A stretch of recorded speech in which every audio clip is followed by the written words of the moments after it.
Good morning, and welcome to SangakuTV. Today we're going to talk about the dragon's tail and a couple other items. So I hope you'll pay attention and watch for a while. One of the first items of the day is Nutoro Bujitsu. It comes from Mena, Arkansas. And Sensei Yanasa Scott runs that school. And if you were lucky enough, you caught some of our clips. So today we're having a live class with Yanasa Scott. We'll give the IT guy a chance to zoom in on my friends in Mena, Arkansas. That is my Hombu school. And so you guys will be working out with them from time to time. Okay. So there's not a lot of us, but with this internet stuff, there's a lot of you guys around the planet who want to know stuff. And we're going to help you learn stuff. And that's why we started this. So today I want to talk about the dragon's tail. I'm going to have EMC come out here and help me. And if it's all right with you, I'm just going to have you start with your feet apart. Just like that. Okay? Come on over here. Just a little bit more for me. Okay. Now, everybody that's taken anatomy, you see the guy standing there like that and shows them all this stuff. Okay. So this is a pugilistic art. And somebody's going to be hitting at you. And you're saying, well, where's the weakest place in their thing? I want to do this easy. And I say, okay, that's why you need to have the dragon's tail. Well, you know what? I had my stick here. Excuse me. So for sake of an implement, I want to put this underneath his right here and have him lean on that. Now, he's not going to fall over, is he? Because it's a third point of interest. I'm going to have him stand back up straight for me for a second. So my point here is, if I'm to touch him anatomically, one finger, position myself, there's no way the physical anatomy can withstand that. So we're going to teach a method called the dragon's tail. Well, in teaching the dragon's tail, we have to talk about the forward stance. So I'm going to have him go into the forward stance for us. Now, when he goes into the forward stance, there's only two weak places in this position. One of them being at a direct angle that comes between these two legs. It's a straight line. That's where his tail should be, is right here. Because if I take this angle with him, excuse me, if I take this angle with him, he's going to do the same thing. He's going to tip over. You're saying, okay, Kyoshi, you've been talking about if you can do it with one finger. What is that going to feel like? Well, I don't know what it's going to feel like. I do know that when he raises his hand, come on over here, please. When he raises his hand to hit me, he's created his own personal dragon's tail. So I need to create a stronger dragon's tail than he has. There, that brings us up to how do you use your hands and where do you put your foot? Okay, well, I'm going to use the dominant foot technique that he talks about. I'm going to receive this. I'm going to do some of the things we talk about in martial science. I'm going to not let him hit me in the head. Right? That'd be the place to start.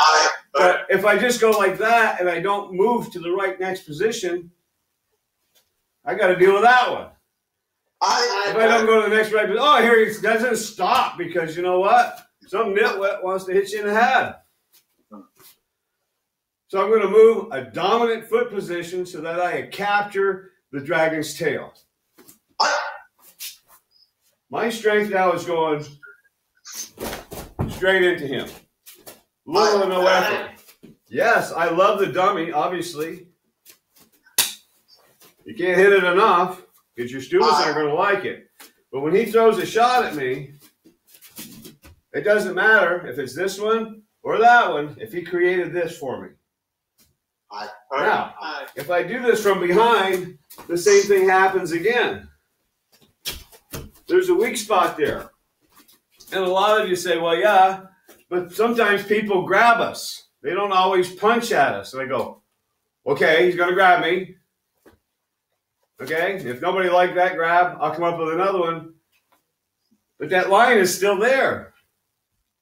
And I need to learn to take advantage of it, so you learn a different technique. And you go, well, if his hand has got me, his wrist is pretty occupied, what's his elbow doing? Where's his third leg now? You understand what I'm saying? So when you capture the essence of balance, remember, strength and balance are the same. So you can get pretty powerful, raw, you can run and do all that. If you throw a punch at me and you give me that third leg, that's probably the very first thing I'm thinking about. What did he just give me?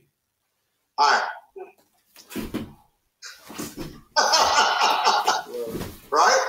He continues to give me things constantly because he made the mistake. He gave me something. Right. This, in fact, is a pretty important item. He throws another punch.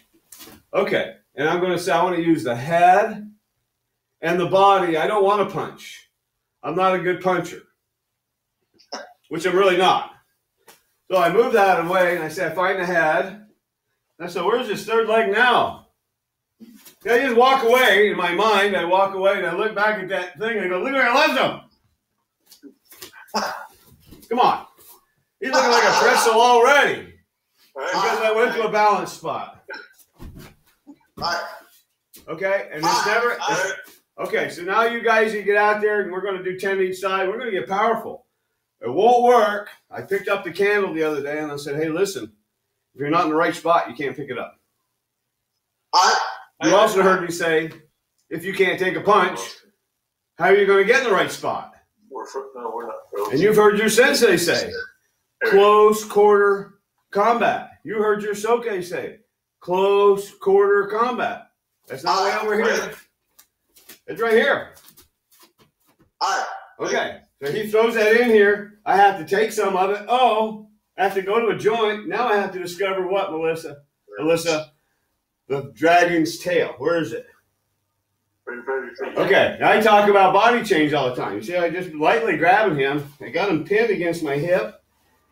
Right here. Body change. So you guys are going to practice some more. I'm hoping our global audience will go, wow, that's brilliant. I'm going to say, no, that's old stuff. It's old stuff. I learned it a long time ago, and I learned it from an old guy who learned it from an old guy who learned it from an old guy. And they call it the dragon's tail or the third leg. Now, some people you can't say things in front of because then they're going to misconstrue it. So we'll call it the dragon's tail. Thank you very much. See the tail? It's a weak spot. Here it is. It's a weak spot. I'm going to turn that head to its weakest position. Take it all the way to the floor. Okay? Okay. So that's a little bit on dragon's tail. Now we'll go back to the fist. So, in talking to Dr. Horn, he said, Doug, you're talking over everybody's head. Try to slow down a little bit and see if we can get some more new guys, you know, to kind of come in. I said, okay, I'll gear down because I get caught up with myself. That's the hardest thing I got to do is get over me. And so today I want to talk about the hand again. And I said, little to big, and then the hand comes over. And then I talked about it in an upward manner, and I talked about it in a backward manner, and today I want to talk about it in a downward manner. And this is for all our young people. Okay. Now, I'm going to get to that in just a second. But for all you old salts who said, that guy's making the hand position incorrectly, I said, yes, you're right. For what you do, you may be absolutely right. But for what we do in Sangaku Bujutsu is I carry a katana, and we like that. And I mentioned it in an earlier class. Little to big. Right? Does that look like my fist? Okay. I also said, you'll just raise your arm up for me. I also said when I punch to the body, come a little closer because of our camera stuff. When I punch to the body, I use just that knuckle and lay it up on there. Okay. And if I had this in my hand and I had to hit him, guess how I'd hit him? So as a white belt, moving up to wherever you think I'm at, just doing another day longer than you did probably.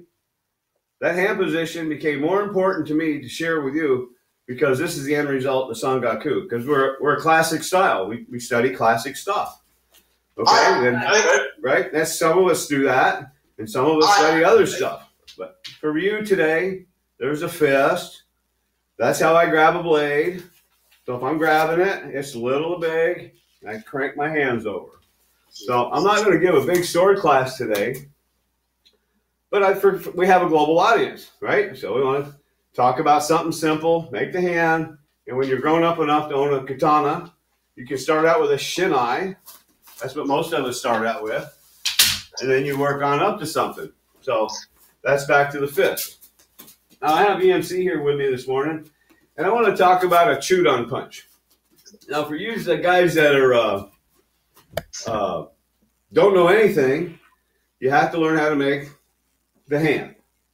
Then you have to learn how to make the stance. So we're going to go back to the stance for a second. I did a little weight shift, picked the foot up, put the foot down, and I said make the hand and strike. And I like this hand position, heart 3. I like to always have that covered. Okay? Now, as a new person, somewhere out there in the world, I got people from all over talking to us, and they want instruction. I said, okay, well, the simplest thing we have to learn to do is to stand up straight, breathe in through the nose, flex the diaphragm, make this little circle step, and have a touch of an exhale at the end of the punch. Now, if you're 10 years old, you're going to need somebody to help you with that. I don't think I can talk to you enough on TV to show you that move. And I said that in the beginning of this program. Most of you are still going to need your sensei for a while. Most of you don't even know what I'm talking about. So that's part of that. So make the hand correctly. Learn how to do the circle step. Look for the dragon's tail. Right. Now, for those of you that know a little bit more, I'm going to talk about governing conception vessel 4. It's right here, around the Tantian area. Okay, so guess what? I'm back to making a fist again, right? Same deal. He's going to do a gate-on strike down into this area. Okay? Now, when he pushes down into that area, his trajectory is straight through like that. So that would be his imagination, that he's going down at an angle, right above the symphysis pubis, single knuckle, straight down and throw. If he changes his footwork, just change your feet, and he punches me, and down just a touch, and punches me more straight in, that's a different effect than changing your feet and punching down. It'll be a different move. So you can try that today with your friends. Find that bone. Start with your finger. Down versus in. Now, so I'm saying, well, you know, why are you teaching us how to do that? And I said, no, somebody's going to do that to you. You heard me say that a million times.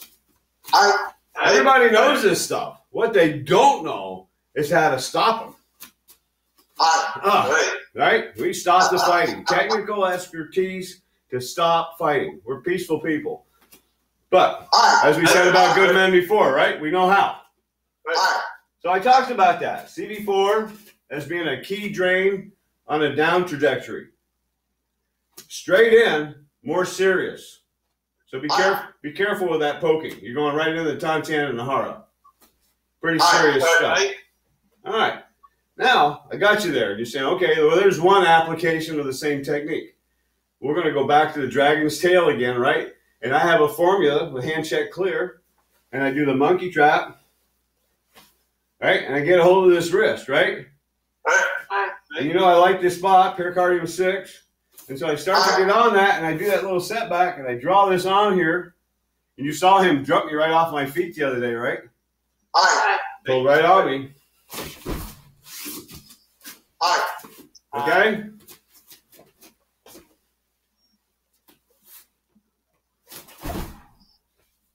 So that's an inside and outside application for a gate-on strike to CV4. That's your lesson for the day. Okay, now. Oh man, what did I write down there? Okay, so on this segment, we're probably at the end of the segment for the day because I talked to you guys earlier and I introduced you. And if anybody needs a custom weapon, make sure you talk to Dr. James R. Horn, Sarasota, Florida. He makes those puppies for you. And you know, I got to tell you, when you have a global audience, you hear things you don't know where they hear next door. But the message for me is, no matter where you are, try to be grateful. Try to be grateful and be happy with just try that one. We won't say how you got to elaborate on it. I want to remember that in teaching martial art, there are casual students, and some of you know who you are. There are some of you who are going to stay for a while. There's some of you that are just serious. You're going to stay a lifetime. Okay? I want you to share us. I hope you'll watch us. I hope you'll like us. And thanks so much for watching. For me and EMC, we're going to rock you. And don't forget to bow.